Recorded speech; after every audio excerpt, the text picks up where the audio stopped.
Welcome back, everybody, to the Nerdcore Podcast, the podcast that reviews movies and talks that nerd shit. This is episode 785, and as always, it is Friday night. Friday night, right? Yeah, Friday night. You know what that means. Friday. Yep. We're here for another extra review during the week. As always, this is Nerd Chicano here to host show on our wonderful co-host, Brad Yoda. What's up, everybody? Wonderful Friday night, as Raul just said. Yep. And today we have the pleasure of reviewing Punisher Warzone. The pleasure. Yeah. But of course, we are live early and ad-free over on patreon.com/nerdcore, where you can get this episode live early and ad-free before it drops for everybody on Sunday at 12 p.m. Central Standard Time. And of course, before we get into anything, Brad, I have to know, how are you doing, bro? And were you caught at a Coldplay concert? I was indeed not. I've never been to a Coldplay concert, and I will never say I have. Also, I have a storm rolling in, so if I become janky, that's why. Yeah, that's why we're kind of recording a little bit early, right? Yeah, because it's rolling in right now. All right, well, the good thing is that maybe we'll be fine, maybe not. Who the fuck knows? But all I know is that we can try to not speed this up, but try to meet time requirements as well as we can. And I bought Cyberpunk. It was on sale on Xbox. For how much?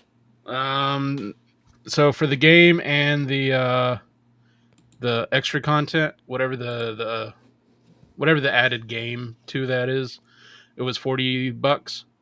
The game itself is $20 if you just wanted the regular game. Yeah, I ain't got $20 to spend on Cyberpunk, and I'm not going to spend 20 games on fucking Cyberpunk. Let that go down a little bit more. I know that Death Stranding Director's Cut is at $15.99. Okay. Yeah. Were you starting to play it? Yeah, I started it today. So I've played like maybe a couple hours. But you don't like these games, you don't like, because it's like an open world kind of thing, you don't like get too far in a couple hours.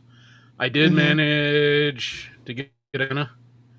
So I ain't been shooting shit. A katana. Okay. Sword. So I ain't been shooting shit. I just been running up on people and just cutting them. Yeah. Watch anything lately? Trying to think. I don't think so. No? All right, man. I don't think so. I don't think I've watched anything lately. Yeah. I just been chilling, man. Just hanging out with Maya and Nola, and we went to go eat some sushi today. Oh, nice. Not with the dogs, but with my brother. Yeah, the dogs can't have sushi. They have happy hour at one of our sushi places here, and jeez, man, just fantastic. Yeah. You can't beat those fucking prices, bro. You get 3 rolls for like less than $10. Come on, dog. That's insane prices. Dude. You cannot knock that, bro. No, I think 3 rolls at our Safeway is like $14. Yeah, 3 rolls. My brother had 2 rolls. Had a miso soup. I had 2, one green tea, and then a second one half off. And we both had waters. Ended up paying like $30 for everything. Yeah, come on, good. dog. Good shit. You can't get 2 The most expensive shit was the $30. fucking green teas. Yeah. Have you been noticing that like the drinks are the most expensive out of everywhere? Yeah. Just an extra like $4 tagged on for a drink. Also, I was in Safeway. I was picking up some stuff for work, and I looked over and Pop-Tarts were $4.50. I'm going, why the fuck are Pop-Tarts $4.50?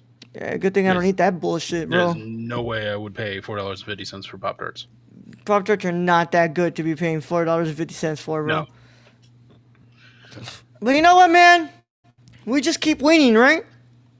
We're just winning, bro. Hey, we got an extra subscriber. Cool. Yeah. On YouTube. So. Oh shit. Yeah. I know you guys have been subbing. Thanks, guys. We really do appreciate you. Before we get into the review, I do actually want to remind you, if you're watching this right now and you have not subscribed, Please subscribe and click the notification bell so you don't miss another video that drops on the channel. Leave a like on that video. And if you made it this far into the video, go ahead and comment. Comment what your thoughts are on Punisher Warzone. I want to know. Comment, punish me, daddy. You know what? Yeah, punish me, daddy, in the comments right now if you made it this far into the video. That's all I want to know. That's all I want to know. Punish me, daddy. All right. Well, without further ado, Brad, let's go ahead and get this going. So if you have not watched Punisher Warzone, you should probably get out of here if you care about spoilers. But if you don't care about spoilers, or you've already seen the film, go ahead and stay. Either way how it goes, this is your one and only spoiler warning, and it is in effect after these words from our sponsors in a 5, 4, 3, 2, 1. Today's episode of the Nerdcore is brought to you by SeatGeek. Whether you want to see your favorite band, sports team, or comedian, SeatGeek has you covered. We're proud to be partnering with SeatGeek to offer you $10 off your first order with code TheNerdCore. That's $10 off your first order at SeatGeek.com with code THENERDCORPS. So take a seat at your next live event with SeatGeek. Thank you. Now let's get back to today's video. I mean, is there much to spoil in this movie? I mean, if you know the story of... If you kind of know the story, I mean... You know, if you've seen the other two Punisher films before this one, what can I fucking spoil for you, bro? Or like show... Yeah. I'm telling you, man, this is why, like, when Frank gets his next... Which I highly doubt they're going to do it, but if Frank gets gets a show, when he gets his show, I do not need to see the origin again. I think this is one of those characters that we do not need to see the origin for. We know what happened. We know his family gets killed. And like he goes, yeah, like come on. Man. It's the Spider-Man Uncle Ben, it's the Batman parents. It's like we know, like we know. Yeah, we know. We know. Like Superman too. Like we know. We know. Punisher is a 2008 vigilante action film based on the Marvel Comics character The Punisher. Rather than a sequel to 2004's The Punisher, the film is a reboot that follows the war waged by vigilante Frank Castle / Punisher, played by Ray Stevenson, on crime and corruption, in particular on the disfigured mob boss known as Billy Jigsaw Russotti, played by Dominic West. The film was directed by Lexi Alexander from a screenplay written by Nick Tora, Art Mark, and Matt Holloway. I want to go ahead and reiterate that. The film is directed by Lexi Alexander from a screenplay written by Nick Santora, Art Markham, and Matt Holloway. It is the third feature film adaptation of The Punisher, the second reboot thereof, the first of two films to be produced under the Marvel Knights production banner, which focused on films for mature audiences. Development of a follow-up to The Punisher began 2 months before its release. The film was initially developed as a sequel, with Thomas Jane reprising the title role. Jane departed the project in 2006. And Ray Stevenson was announced as his replacement in July 2007. Filming began in October 2007 in Montreal, Canada. Punisher Warzone was released in North America by Lionsgate on December 5th, 2008. And it was released in the United Kingdom by Sony Pictures Releasing on February 6, 2009. To negative reviews and grossed $10.1 million worldwide on a budget of $35 million, making it a box office bomb. Its related soundtrack hit the number 23 slot on Billboard's top independent albums chart. In the years since its release, the film has developed a cult following. This was the final Punisher film to be produced by an out studio before the rights reverted to Marvel Studios. The Punisher franchise was rebooted in the Marvel Cinematic Universe with John Bernthal portraying the character in the second season of Daredevil, a Punisher spin-off series from 2017 to 2019, and Daredevil Born Again from 2025 to 2026. Bernthal will reprise the role in Spider-Man Brand New Day in 2026, marking the first film appearance of the Punisher since Warzone. Stevenson reprised his role as Castle in the Superhero Squad show, which also, by the way, rest in peace to Ray Stevenson. He did pass a couple years ago. Cinematography by Steve Gaynor, edited by William Ye, music by Michael Wanmacher, and it sits at an hour and 43 minutes. Oh my God. And like I said, budget of $35 million, it made $10.1 million. Brad, you are without picture. That means that you are feeling next to this storm. Brad, my fucking dogs are going crazy. All right, Yeah. let me. Brad, I want you to open up. Give me your thoughts on Punisher Warzone while I yell. Okay. Start this off with again. I guess I'll start with what I found enjoyable, and maybe the only enjoyable thing in this movie, and that would be Ray Stevenson. That might that might be it. Um, here's my problem though: is Ray Stevenson doesn't say a word of dialogue for the first 30 minutes of this movie. I don't think he says anything for the first 30 minutes of this movie. And that's a travesty. Because once they let Ray Stevenson talk, like the character becomes far more interesting to me. Um also again, and really that's the best thing. The this movie's a mess. The script all over the place. They don't know what they want to do. I know people say this is like the closest Punisher that has come out in a movie or a show that they have made, and that's fine and dandy of their opinion. But he is the very boring character portrayed in this, and the direction of this is not great. The shots are not great. For some reason, the when you think of like, oh, it's going to be cool, he's going to get on that chandelier and turn around and shoot, and that's supposed to be like really fucking awe and amazing, and he kind of looks like really slow, like the way they just edit it. They make this Punisher look slow to like really get up there and like then twist himself around, and I don't know. This movie's a mess. I didn't enjoy it. And yeah, I'm glad John Bernthal is Punisher. No ills towards Ray Stevenson in that, but I just think the Punisher they've written in the Marvel universe is far deeper. Um, so I will go ahead and echo some sentiments here. I do also want to go ahead and reiterate that Lexi Alexander did not have final cut privilege on this movie. This movie was rewritten multiple times to the point where Thomas Jane left because he didn't believe in. He didn't feel like he believed in the movie that they wanted him That to. was probably the best vision Thomas Jane ever made.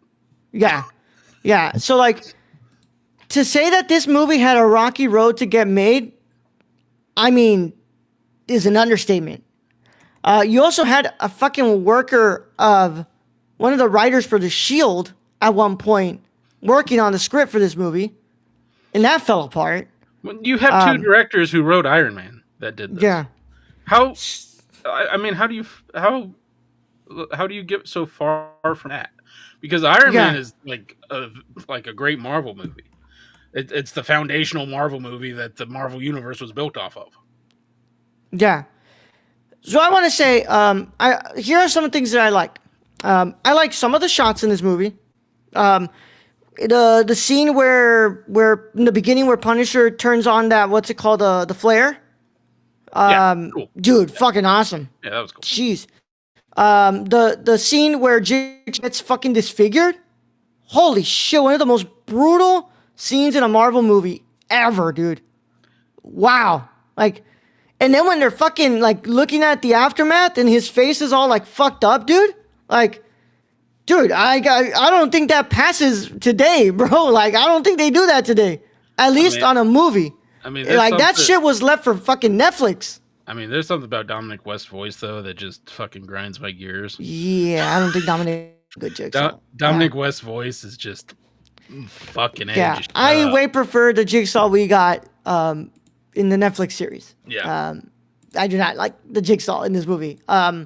Ray Stevenson is actually a pretty good Punisher, and I think that with the right script behind him, that does dissect more of who Frank is and the internal conflict that he has with himself, I think that Ray Stevenson could have been one of the best Punishers to put to screen.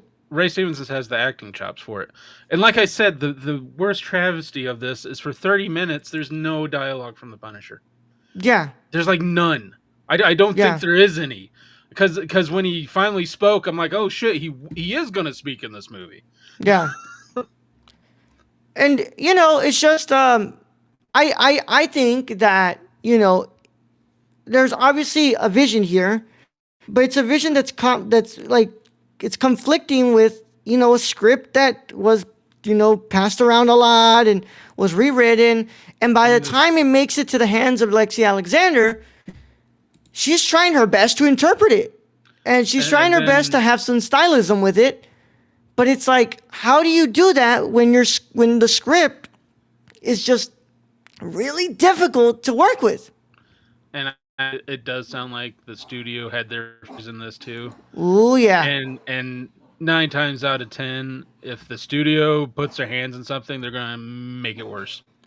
Yeah, they what's it called? The wiki kind of goes into it, saying that like a lot of creative conflicts were happening, and it always kind of came down to Lionsgate being the tiebreaker on those decisions.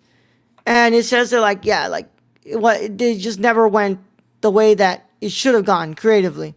And to me, like there's like in this 1 hour and 46-minute movie, there are parts of it where you can tell like, okay, there's something that can be done with this with the character here, and it's just not nuanced like enough. It's not there's not enough nuance to it, and like, she does want to try to make like an 80s action film with it, and there is a lot of it there, like, but it's just not enough, man. Like, I really wish that I could say like there was a lot for me to bite into, but there wasn't. No. Unfortunately, I think like you said, they could have definitely gone into the persona and the issues with Frank and all that deeper, because when he's dealing with the death of that FBI agent by his hands, who he didn't know, and he's trying to take care of the FBI agent's family in some form. I think that's the best of the character you get to see, is him personally in pain that he killed one of the good guys, and or his interpretation of the good guy. Yeah. And he's trying to help out, and it's because the character's deeper. Those first few, like, I know everybody like loves to see the Punisher just shooting people and stuff, but if it's just that, there's nothing really to, like you said, sink your teeth into. There's nothing really to make me care. Yeah. But I think with a more tuned up script, giving Alexander a little more leeway and Final Cut privilege, I really do think that you have a way different movie here. Also, I think some of the casting, it was off. I don't. Dominic West, bro. I'm sorry, man. West, Doug Hutchison. These are supposed to be like like the villain, like some fucking mobsters. They're supposed to like bring terror into people, especially if you're in a Punisher. Like you want like a Kingpin kind of like fucking, oh shit, he could take that guy on. And then you got a scene of like 4 short guys in pinstripe suits walking into a house, and I mean, one dude, Doug Hutchins, is like what, 5'4"? Like the shot just doesn't work. Yeah. But like I said, I love Ray Stevenson, man, and I really do think that he does have the potential in this movie, and they just like, honestly, the script doesn't ever like give him that potential to really shine. But I really think that Ray Stevenson does kind of like save this movie a little bit for me. I do disagree with Brad. I think some of the shots are really good. Specifically, I really got to give it its due because it's like it tries something different with the look of the film. Obviously, the Punisher Netflix series does it a little better, and we'll be able to like fully like bring it out and fleshed out in a better way. But I do think like for at the time in 2008, where there was like kind of like after this there would be like a very like specific look that these movies would get. I think that this movie was going for something different, and I gotta really give it a little bit of props. Should have brought Kevin Nash back. He probably would have hurt his leg again mid-filming, though. Yeah, that's right. I forgot that Nash is in the 2004 Punisher. Yeah. But other than that, man, like I'm just disappointed in this movie, man. And I think that a lot of what, and I'm gonna be real with you, Brad. Like, even though I haven't rewatched the Punisher. What's it called? Punisher 2004 movie, and I've never seen the Dolph Lundgren one for sure. I'd say like some of these things that they just don't do right with Punisher is like a lot of these movies think that they can just ignore Frank and just straight up adapt only the Punisher, and they don't want to really dive deep into the psyche of Frank Castle. And I think that's sometimes where these movies kind of miss the mark to me for an adaptation of Punisher. Well, I mean, and I guess to be devil's advocate, it's kind of difficult when you only have 2 to 3 hours to Yeah. really dive into the psyche of Frank Castle. But that's why I think that season one was so fucking good, bro. You needed so many seasons of the Punisher on Netflix, and Yeah. I mean, even him in Daredevil, Even in Born Again, Brad. yeah. I mean, he's on there, but had like multiple scenes, and technically we remember him from the Netflix series, so he had that time to allow us to actually, okay, this is who Frank Castle is, and he's not. There's a reason he goes into the Punisher mode, but he's not the Punisher. He's Frank Castle who lost his wife and child, and he is what he is. Kind of like the Hasselhoff Nick Fury film. You're likely not missing with the Lundgren film as Castle. Yeah. I didn't even know Hasselhoff played Nick Fury. What the fuck? I need to look this up. David Hasselhoff. I did not know this. Was he eating a cheeseburger? Nick Fury. Furious. Nick Fury, Agent of S.H.I.E.L.D. from 1998. David Hasselhoff plays Nick Fury. What in the fuck is this, bro?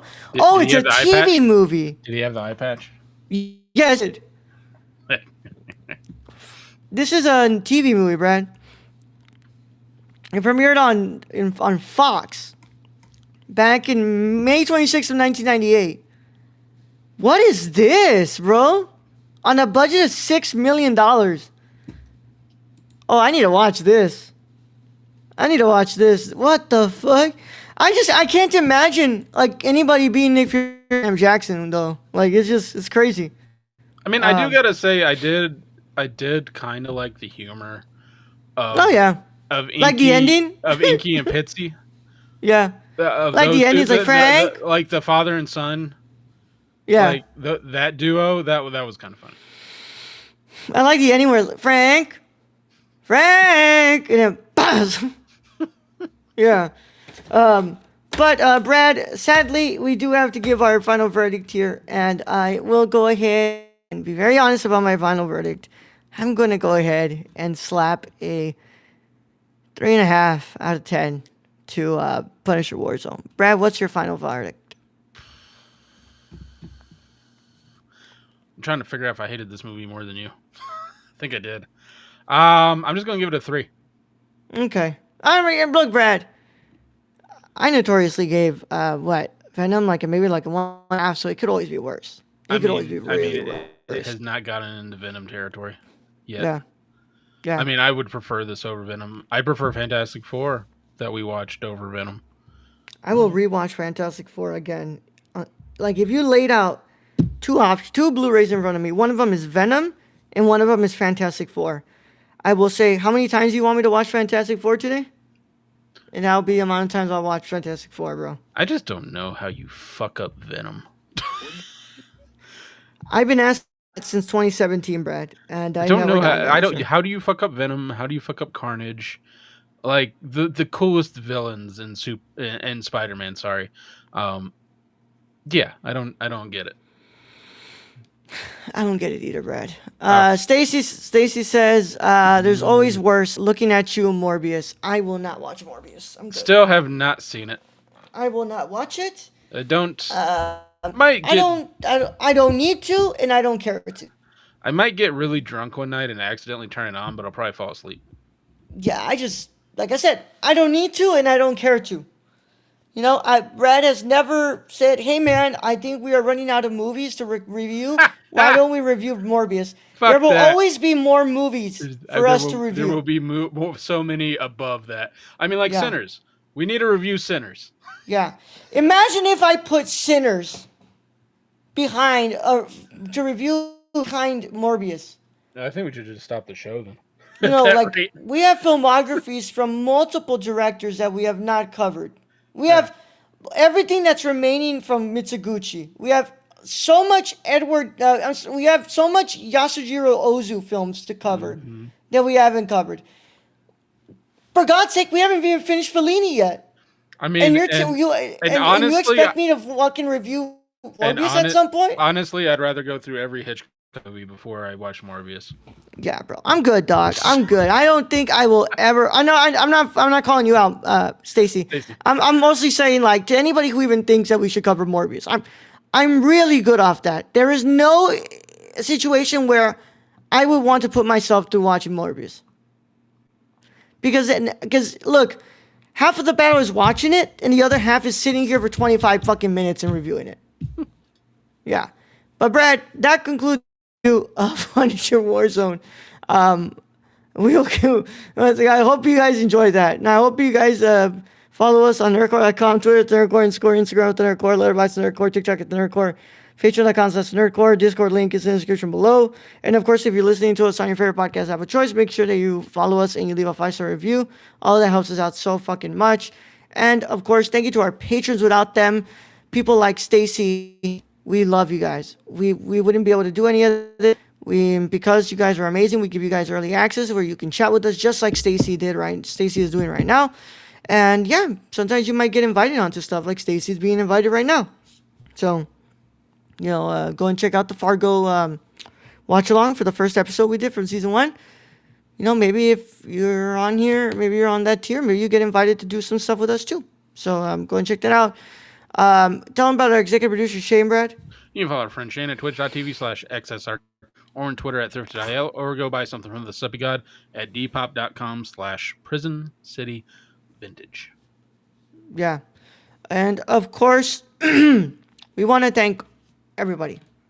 If you subscribe to us, if you listen to us on a podcast app, if you read our website, if you follow us on Letterboxd, if you follow us on Twitter, Instagram, whatever, you support us, I just want to tell you guys that Brad and I love you guys so fucking much for that. And we hope that you all enjoy it, and I hope that you all stick for this ride of us as we continue reviewing movies, hopefully to getting to 1,000 episodes, which would be fucking crazy. Because Brad means it when he says it. Other than his marriage, this is the other thing that he's the most committed to. Yep.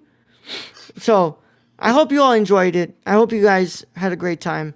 Thank you guys for being amazing, and I'm going to let Brad send you guys out. All right, Roland. Thank you, being host as always. Stacy for joining us in chat. Thank you to our listeners out there, Patreon supporters. We appreciate each and every one of you. I apologize. I could not be on camera for most of this episode. We do have a storm coming in, but I appreciate everybody listening. And to end this episode, I would say it is a safety hazard to try to swing from a chandelier and shoot a gun. So do not attempt. Young Yoda out.